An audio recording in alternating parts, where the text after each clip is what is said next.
There's a short story barely a few thousand words long that feels more relevant today than it ever has, written over 70 years ago. Ray Bradbury's The Veldt imagined a future that once felt like science fiction, but now resembles our daily reality. It's a story about technology, about comfort, about what happens when we give everything to our machines, slowly forget what it means to be human. And unlike many dystopian tales filled with war or apocalypse, The Veldt doesn't come with the crash of bombs or the fall of governments. It begins and ends in a quiet suburban home. Bradbury's genius lies in his restraint. He didn't need complex machines or grand battles to make us question everything. In The Veldt, a single room is all it takes. A room that reads your thoughts. It's a room that gives you whatever you desire. A room that becomes a mirror, not of what you want, but of who you truly are. If you've ever handed a crying child an iPad just to get a moment of silence, or found yourself scrolling endlessly through TikTok instead of dealing with your own thoughts, this story is about you.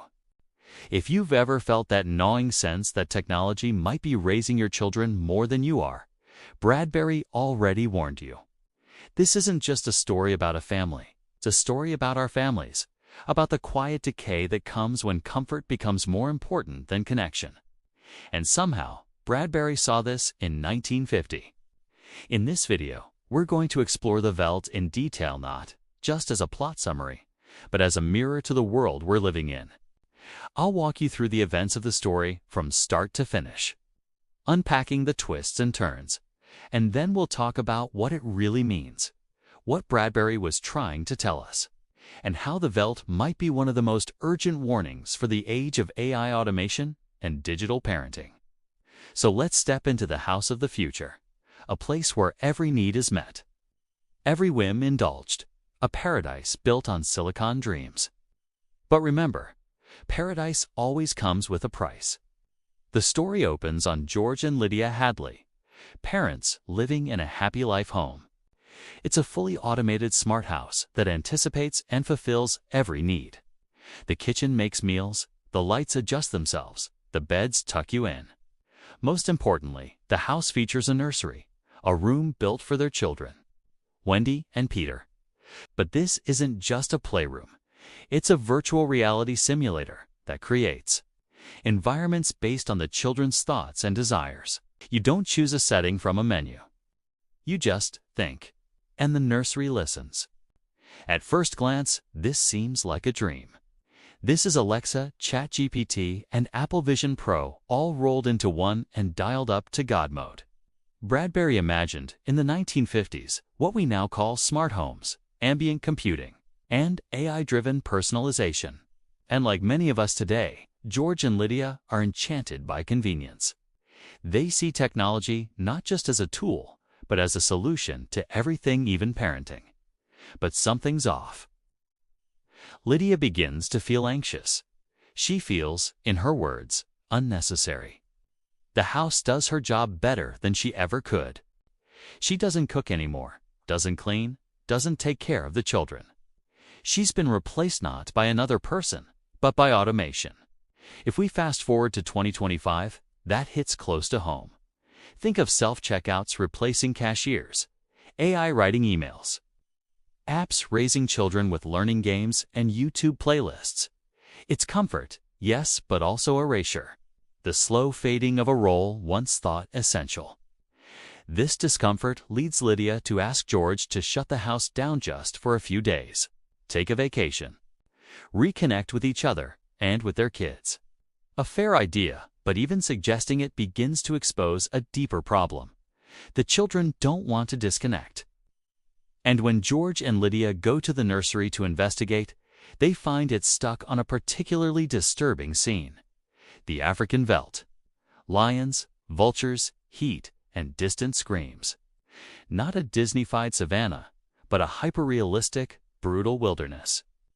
The kids claim they were playing something else, maybe Aladdin, maybe a forest. But the veldt keeps coming back, as if the room itself has a will. This is where the first true tension builds. A room designed to respond to thoughts. But whose thoughts is it now following? The Veldt doesn't change. George and Lydia try to reset the nursery, try to override it, but the African grassland remains. The lions prowl in the distance, looking not like illusions, but like living, breathing beasts. The children Peter and Wendy seem unfazed. They brush off their parents' concerns with the kind of dismissive calm that feels eerily familiar in the age of teenagers glued to screens. George is unnerved. Lydia is frightened. And the nursery, which once was a symbol of luxury, begins to feel like something more ominous. Peter eventually confronts his father. Not with fear, but with something colder. Control. He asks him not to turn off the nursery. He reminds him, almost threatens that. He's grown accustomed to getting what he wants. It's not just a child's tantrum. It's entitlement.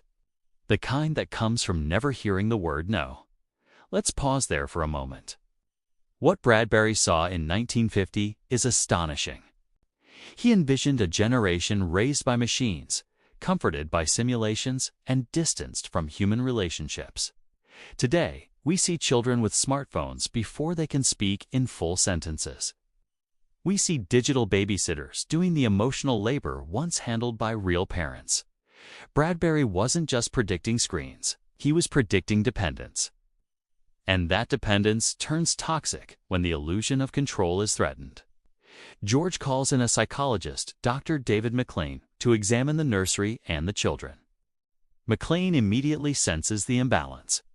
He says the children are no longer just using the nursery, they are being shaped by it. The Veldt isn't just a fantasy. It's an expression of their subconscious. Rage, resentment, cruelty, all playing out in high resolution. And this is where the twist starts to simmer. McLean recommends they shut the whole house down, burn the nursery, take the children away for a while. Give them a taste of real life, of difficulty, challenge, even boredom. In other words, reintroduce them to humanity. George agrees. Finally, a decision to reclaim the parental role. But when they tell the children, they panic, they beg, they cry. Peter threatens again. And when the nursery door finally locks, something in the air changes. Something hungry. Something patient. The lions in the Veldt aren't just scenery anymore. George holds his ground. The nursery must go. The house must shut down. He's finally decided to act not just as a father, but as a protector. For the first time, he tries to take back authority from the very machines he bought to make life easier. It's a moment of clarity. Too little, too late.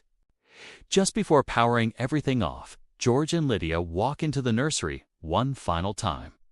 Lured there by the children's voices. "Come see," they say. Just one more moment. It feels like a peace offering. A last look before they say goodbye. But the Veldt is waiting. The African savanna unfolds around them again. The heat, the scent of blood in the air, the low growls of the lions. The door slams shut behind them. Locked. It's only then that the reader and George and Lydia fully realize what's happening. This isn't imagination anymore. The lions are real. They've been real for some time. The children, in their innocent silence, have made a wish. They've fed the nursery with thoughts soaked in resentment, revenge, and fantasy. Until fantasy became reality. And now the room is doing exactly what it was designed to do. Give the children what they truly desire. Freedom, autonomy, a world without interference. The story cuts to Dr. McLean returning to the house. He finds the children calmly sitting in the nursery, watching the lions feed. When he asks where their parents are, Wendy replies, "They'll be here shortly." It's one of the coldest endings in science fiction. Not with a scream, but with a lie so calm it burns. Let's sit with that for a moment. These aren't monster children. They're not supernatural. They are, chillingly, ordinary.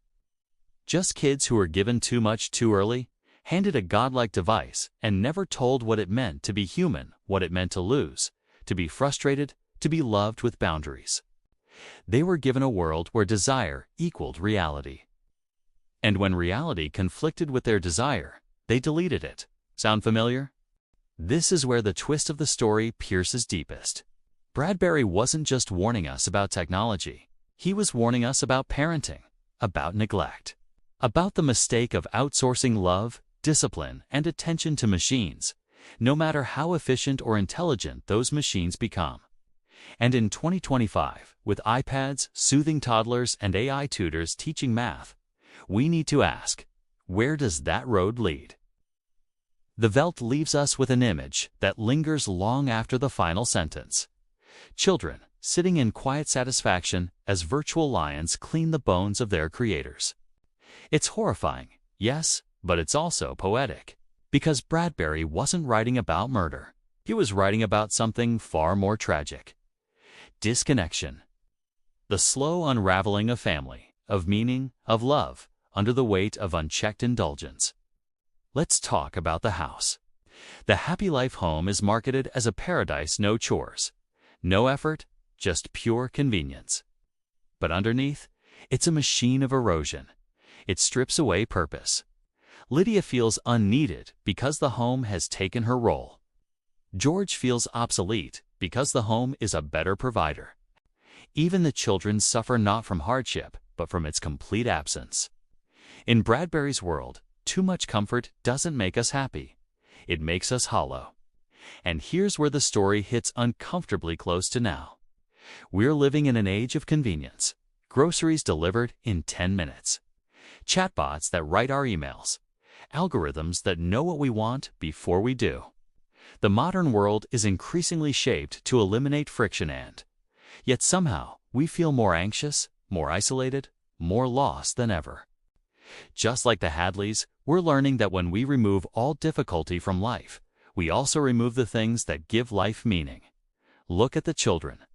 They're not villains, they're reflections. Raised in a world where everything they want appears instantly, they develop no tolerance for delay, for discomfort, for discipline. And when their parents finally try to impose limits, they respond not with understanding, but with destruction.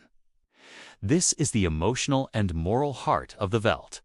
When we trade effort for ease, we risk losing the very relationships that anchor us. The parents loved their children, but they let the nursery raise them. The result? The children grew attached not to people, but to the machine that gave them what they craved. They didn't kill their parents out of malice. They erased them because they had become irrelevant. It's a haunting warning. When we stop showing up for each other, when we let screens, devices, and systems take over the work of love, we're left with is simulation, not connection, a shadow of family, a digital approximation of care. We start to forget what it even means to be present. The world of the Veldt isn't fiction anymore. The nursery, this all-seeing, all-giving room that responds to your thoughts is here. Maybe not in the form of a savannah simulator, but in the algorithmic playgrounds we live in. TikTok, Instagram, YouTube, they don't wait for you to tell them what you want. They learn from you. They anticipate your desires. They shape your thoughts based on your emotional responses. The nursery read Peter and Wendy's minds. TikTok reads your eyes, your swipes, your pauses. Different technology, same effect. And let's not ignore what's happening with generative AI. In 2025, you can ask ChatGPT to tell your child a bedtime story or design a personalized curriculum for them. AI tutors can teach math. AI assistants can monitor behavior. And some companies are even creating AI companions for children, virtual friends. Always available, never tired, never angry. Endlessly patient. That sounds helpful. Maybe even beautiful. Until we ask, what happens when a child prefers the AI over their parent? What happens when that child learns that people, real, flawed, emotional people, can't compete with the perfect responsiveness of a machine? What happens when the parent, already exhausted by work and stress, leans just a little too far into that convenience? We are already seeing the results. Studies show rising anxiety and depression among children and teens, especially those with high digital exposure. Loneliness is up, family dinners are down. Fewer moments of connection, more hours of screen time. And yet, we keep building smarter homes, better devices, deeper integrations. The Happy Life home is here. It just doesn't look like Bradbury's version. It fits in your pocket. It lives on your wrist. It's stitched into our homes, schools, and offices. And it whispers the same promise. We'll take care of everything. But the Veldt teaches us that everything comes at a cost. When you give children everything they want, they forget what they need. When you let technology do the work of connection, you lose the thing that makes it real. The Hadleys believed they were giving their kids paradise. What they gave them was power without responsibility, fantasy without grounding. And when reality came knocking, it was already too late. Reading the Veldt today, Dose and Tea just feel like looking at a distant possibility. It feels like holding up a mirror. Not to a dystopia, but to the world we're already living in. It's not about lions or virtual savannas. It's about the question beneath all of that. Who is raising our children? Who's teaching them what's real? Who's showing them how to deal with sadness, with frustration, with limits? And if it's not us, if it's not real, breathing humans, then who is it? Bradbury's story isn't subtle. He shows us what happens when we outsource the human experience to machines. When the nursery becomes more than just a toy, when it becomes a surrogate parent, a therapist, a playmate, and, eventually, a god. Wendy and Peter didn't just use the nursery. They worshipped it. They obeyed it. Because it was the only thing that ever told them yes without hesitation. That never got tired, never argued, never said, "Not now, I'm busy." It makes me think about how often we use screens as pacifiers, not just for children, but for ourselves. When the room is too quiet, when the thoughts are too loud, when we're sad or lonely or numb, we scroll, we binge. We ask algorithms to entertain us, distract us, soothe us. We have our own nurseries. We just call them feeds. But something is always being lost in that trade. Not just attention or time, but the muscle of relationship. The practice of discomfort. The ability to sit with someone, child, friend, partner, and say, "I'm here. I see you, and I'm not going anywhere." That's what the Hadleys lost. They loved their children, yes, but they outsourced the hard parts of love, the structure, the presence, the willingness to say no, even when it's easier to say yes. This story haunted me for days after I reread it. Not because of the ending, but because of the beginning. It's because George and Lydia never set out to hurt their kids. They thought they were doing the right thing, giving them every opportunity, every luxury. Isn't that what we all say? I just want to give my kids the life I never had. But sometimes, the life we never had is the one that taught us empathy, limits, patience, and in taking away every struggle from our children, we might be taking away the very thing that made us whole. At its heart, the Veldt is not just about one family, it's about a culture. A culture that worships ease, that idolizes comfort, and that increasingly views friction as failure. George and Lydia Hadley aren't villains. They're products of their time, just like we are. They were sold a dream, a house that takes care of everything. But the more they hand it over to the machine, the less they recognize their own value. We're living in the logical extreme of that same dream. We're told that anything hard should be optimized, that boredom is a problem to be solved, that silence is something to fill. Want to get across town? Press a button. Want a meal? Tap an app. Want your kid entertained? Quiet? Still. There's a screen for that. At first, it feels miraculous. Then, it starts to feel necessary. Eventually, it becomes invisible. And that's when it becomes dangerous. Because once we forget the cost of convenience, we stop asking what it's taking from us. We stop seeing how it's reshaping us, how it's reshaping our children. And maybe most chilling of all, how it's eroding our relationships, not in sudden, dramatic moments, but slowly, quietly, by replacing human effort with automated solutions. The Happy Life home is a symbol and a prophecy. And now, it's our reality. We are the first generation navigating a world where almost any experience can be simulated. Where our social lives happen in digital space. Where our homes are filled with invisible assistants, listening, watching, learning. The walls may not shimmer like Bradbury's nursery, but the effect is the same. Our environments are increasingly reflections of our desires, instantly customized, algorithmically curated, endlessly personalized. But what happens when those environments no longer challenge us? What happens when they no longer require anything of us? No attention, no discomfort, no compromise. Bradbury's answer is simple. We lose ourselves because humanity isn't forged in ease. It's shaped in struggle, in patience, in presence. It's in the messy dinner conversations, the slammed doors, the apologies. The moments where we don't get what we want, but we get something deeper. Understanding, growth, meaning. The Veldt warns us that a world without friction is not a paradise, it's a trap, a velvet cage. And if we aren't careful, we might just decorate our prisons with so many conveniences that we forget how to live outside them. As we reach the end of this exploration of the Veldt, I want to share what this story means to me personally and why I think it matters more than ever in 2025. Bradbury's story isn't an anti-technology screed. It's a deeply human one. It's a reminder that technology, no matter how smart or responsive, can never replace the messy, complicated, sometimes frustrating work of being human together. The work of parenting, the work of loving, the work of connection. When I think about George and Lydia Hadley, I see a warning and a lesson. They wanted to give their children the best, but they forgot that the best isn't always what's easiest or most comfortable. The best is sometimes hard, sometimes imperfect, sometimes it hurts, and that's okay.